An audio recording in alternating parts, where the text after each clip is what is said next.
Hello and welcome back to Warcraft Daily for today, the 26th of November 2013, and damn, we have a great show today. There's been a very interesting change in the name of a certain thing in the patch 5.4.2 PTR, also some talk about the ability Squish, and finally we'll round it off with a summary of the blue tweets, and there's actually some really nice discussion topics, so this should be a good one. Anyway, first of all, Medivhs' big birthday batch. What the hell could this be?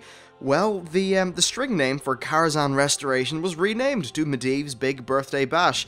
Now, what could this be? Well, first of all, it could just be them dicking around with data miners. Like, that really is a possibility. But what else could it be? Well, it could always be a Caverns of Time style thing, where we go back to one of his birthday parties for some reason. Why? I don't know. Perhaps there was an item of power or something like that. Karazhan actually does have very interesting lore, so believe it or not, they actually would be able to pull that off. So rather strange. It could also be a part of a phased quest or something like that. Karazhan it's located on the convergence of a whole bunch of magical ley lines across Azeroth. That's why it's just such a weird place, and it's full of this weird, bizarre power. It has a lot of just weirdness going about it, and perhaps this could be related to Garrosh escaping. Though since Kairos and the Dark Portal kind of take care of that issue, I'm not really so sure. Of course, Kairos maybe has to focus some magical energy through Karazhan or something like that. But there is one thing though, we do know that there is a lot of alternate universe lore going on with Karazhan. So first of all, Prince Melkathar, or whatever he was called, here's two lines from him. The first one is, "Time is the fire in which you'll burn." And the second is, "All realities, all dimensions are open to me." Now, first of all, both of those sentences have got a direct correlation to Warlords of Draenor lore. Now, I'm not saying that this whole Karazhan stuff and Prince Melkathar, I'm not saying that their lines were really made with Warlords of Draenor in mind, but what Blizzard do often is they leave a lot of plot hooks lying around the place. For example, the weirdness in Tirisfal Glades. It's stuff that doesn't necessarily have an explanation until they can think of a good explanation for it that fits into their lore. Now, the thing with Prince Melkathar, or whatever he's called, is that he actually has a bunch of very strange weapons. He has Gorehowl. He also has Lorthamar's Blade. Now, the thing is, like, as an example, Lorthamar's Blade, well, Lorthamar has that in our timeline, and he did say, "All realities, all dimensions are open to me." So it stands to reason that Melkathar was able to kind of peek into other dimensions, other realities, other alternate timelines and things like that, and, you know, steal Gorehowl, or stuff, you know, sort of things like that. Which is very, very interesting to me. Does this mean that the sort of magic that is located here is in somehow, like, related to Warlords of Draenor? Now, another thing to note is the Timeless Isle. The Timeless Isle is the lore behind it is that it itself is timeless, basically. It is constant, it's not changing. What happens is the world around it changes, so that perhaps there's in the reality of the world around it, it may or may not exist. And in patch 5.4, what happened is the reality of the world around it allowed it to exist. Now, there's been some speculation that Karazhan is at least similar in some regards, which definitely is kind of interesting. I don't know much about this, but there is some lore about there being an upside-down version of Karazhan, where Medivhs' chambers are actually in the basement. And I don't know why, but there's something about this whole thing that's very macabre and very just kind of chilling, especially when you take into account what the hell's under Karazhan at the minute, which is them big-ass crypts. It's kind of creepy. Like, those crypts, when you go into them, first of all, scary as fuck looking. Not actually scary, but, you know, just unsettling. And they were actually cut because they wouldn't really fit in the game being 12, from what I hear. But anyway, Medivhs' Big Birthday Bash. What the hell could it be? I don't have a clue. But if you have any interesting theories, stick them in the comments. We'll have a bit of a chat about it. Certainly, there's something interesting going on there. While Medivhs' Big Birthday Bash may be just dicking around with the data mining people, still, that restoration is in there for a reason, right? That phase is there for a reason, or else it wouldn't be on the PTR. So, next up, the ability Squish. Now, in case some of you don't know, one of the things that they've been wanting to do for probably the last expansion, and also going into Warlords of Draenor, is cut down the amount of abilities we have. Basically, there's some classes where there's just so many buttons, and they're all useful, and it's very hard to bind them all. I used to have this problem as a hunter. I've now kind of, well, because I'm PvE, I don't really have as much, but if I was PvP, there's a few other buttons I'd need, so, yeah. buttons are definitely an issue, and the thing is that they make the gameplay kind of feel unstructured and just a little bit all over the place, at least for some classes. Now, personally as a hunter, I really enjoy the fact that I have lots of tools at my disposal. Yes, disposal.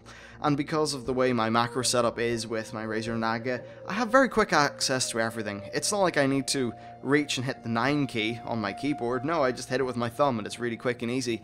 So I have a very good reaction time for every single ability I need, which is great. And it means that having lots of abilities is quite fun. But while that's fine for me, and it's probably fine for hunters in some regards, ultimately for some classes button bloat is becoming a major problem, and they can't just keep on adding new buttons every expansion and things for us to do. So first of all, they said that it's really a problem in general, but specifically for a few classes. In this post they didn't really outline what classes they were in specific, but they did mention actually that hunters were one of them. I suppose that's, like, I can see where they're coming from there, so yeah, fair enough. They also said they need to be very, very careful, because obviously any time that you remove a key button from a class or sort of tweak something, essentially just, well, redesign some elements of how the class plays, it's a lot of rebalancing, it's a lot of restructuring, and they run the risk of completely bollocksing up the rotation of the class or whatever. So yeah, it's definitely a problem, and that's, I suppose, why the solution to this has been rolled out at such a glacial pace. And when I say glacial, really not that much has happened, I suppose, for a lot of classes. At least in Warlords, they're not really adding many more buttons, and I'll talk about that in a minute.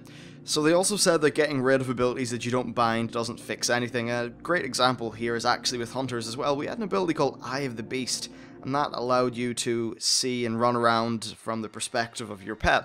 Now that was a really cool ability, wasn't often used, but it was still kinda cool. You could run around as your pet, everyone likes that. But in the name of reducing button bloat, they got rid of this, which of course didn't fix button bloat because no one had the damn thing bound, and because the code was never used, it was actually just snipped from the game, and that's why they would have to put in a lot of work to put it back. So yeah, tough shit, Hunters, we're not getting that back. But yeah, in general, this is basically just saying, if they are going to get this whole ability and button bloat sort of thing sorted, it's going to involve tweaking the key abilities that we know, and in some cases that we really like. So it's definitely quite hard. Though in general, the sort of design principle of it is something that I agree with. There are games that can, I suppose, pull off maybe a more interesting and engaging combat system with less buttons. What I would of course be worried about is that some of our really cool utility buttons are gone. Like perhaps you have 5, 6 buttons which are your main rotation, but then you also have another 5 which are all the different cool little ability thingies that you can do. They're really fun, actually, and when you can use your class to its fullest extent, it's really fun.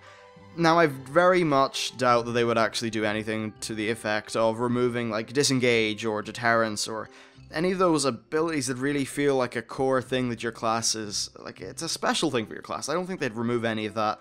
More just the random shit that really is just clogging stuff up. Still, there have been no actual announcements for things to remove. Now, going forward in Warlords of Draenor, they're handling leveling up and getting new abilities and things like that as you level a little bit differently from 90 to 100. So first of all, as you level up, instead of getting new abilities, some of your current ones will actually kind of level up themselves. Now, in some cases, not a lot, but in some, this will just be flat percentage damage. But the thing is that the flat percentage damage will be large enough to the point where it actually feels like a really nice upgrade. I think the analogy they said was that if your execute gets, like, up to the next level through your 90 to 100 leveling, it's really going to feel more powerful. So as long as that stuff feels good, then fine. Now also for some abilities, they are going to really not change, but they're going to modify and augment as you level up. So perhaps if you have, I don't know, let's just say your main nuke, maybe it gets a side effect, or maybe it's changed in a way that makes it a little bit more interesting. That's one thing they're doing. And then the other thing is that the level 100 talents are perhaps a little bit non-traditional. A great example, I think, is a hunter one called Bola Shot. And what Bola Shot does is it replaces Arcane Shot, and it's slightly different, but it's different in a way that it's not just a reskin, it adds some gameplay, and that's nice. So yeah, it seems like these new level 100 talents are not going to contribute to button bloat. Instead, they will be a different, like, they'll be a selection of 3 really cool augments to your current, your current group of abilities. So I think that's all great. Now let's move on to tweets. First of all, they said that mounted combat would take months to feel good and not hacked in. Yeah, I agree. Sometimes in games like this, they try to hack in a game feature, and it really does feel hacked in that it doesn't feel like the game was really designed for that at all. And it's just not particularly fun. They had the example of, I can't pronounce it, some like crazy Swedish name. It's I don't even have it up, so I'm not even gonna bother trying. But do you remember that quest in the Storm Peaks where you were riding drakes and doing cool stuff like that? Now that was a pretty cool quest, but the thing was the mounted combat definitely felt a little bit hacked in and weird. So yeah, what's important is making sure there's a consistent level of polish and quality throughout the game, and having some half-arsed flying thingy, really, flying combat just wouldn't make that much sense. I think that's also a reason why it didn't even make it in Wintergrasp. Do you remember back, way back, with the Wrath reveal? They said there'd be flying combat in Wintergrasp. Never really came to pass because they couldn't get it to work. So, fair enough. Also for dailies, they said they become more of a grind when you outgear them. Now, personally, I'd say this definitely plays into it, but it's more about the quantity and presentation. Personally, I'm more than happy to go and do my Shattered Sun or Kalawak dailies, but I think there's an interesting thing here about overgearing. So when you go in initially, it actually feels like a challenge, because you don't really have the gear. Say Isle of Thunder, when you first went there, stuff was a noticeable increase in difficulty. And that was kind of cool, that was fine. Of course it did grow old, and I think the reason that the Isle of Thunder grew old is because instead of unlocking a new set of dailies or moving on to the next phase of the island, you would still have to go back to that stupid troll town and do some more dailies there. Why? I don't feckin' know. Made no sense from an actual gameplay perspective. I know they probably wanted to balance rep, but I still don't think it was worth sacrificing the gameplay for that. But the other thing is that once you overgear things to the point where they are absurd, then they're not so bad. A good example, Shattered Sun dailies. So yeah, it's interesting, the whole daily thing. Honestly, it's not going to be a giant issue going forward because the dailies are going to have at least a greatly diminished role in our max level progression. Also, they said that they will be adding class quests when it makes sense and when it feels right, but they don't want them to be formulaic. So essentially a class quest, maybe we'll get one or two in expansion. They'll feel pretty cool, they'll be nice and unique. And I think that's the best way to do it. There's no point putting them in for the sake of putting them in. There needs to be a compelling... I suppose, first of all, a compelling lore reason is nice. It doesn't need to be connected to the current lore, but it just needs to be a really cool story they can tell for that class. So I think that's how they should do it. Also, they said that they could make a game... They could make WoW a game where it was just raiding, and it wouldn't be as popular. There's some people saying, well, you know, leveling, is it really that fun? Is all these different ancillary side things fun? Let's just make it only raiding, only max level, only this, only that. Now, Blizzard said, no, that's not how you make a game. Yeah, just people bitching about questing. But anyway, the more components that a game has that are removed, that are kind of core to the game, it just sort of is to the overall detriment of it. A game like World of Warcraft is a sum of its parts, and things like questing, and trash, and repair costs, and every single thing like that that's a part of that whole thing. They said earlier that there needs to be a really good canvas upon which the epic moments can be framed, and I think Trial of the Crusader is a perfect example of that. But first of all, I have two examples to go into. The first one is the Cataclysm Dungeon example.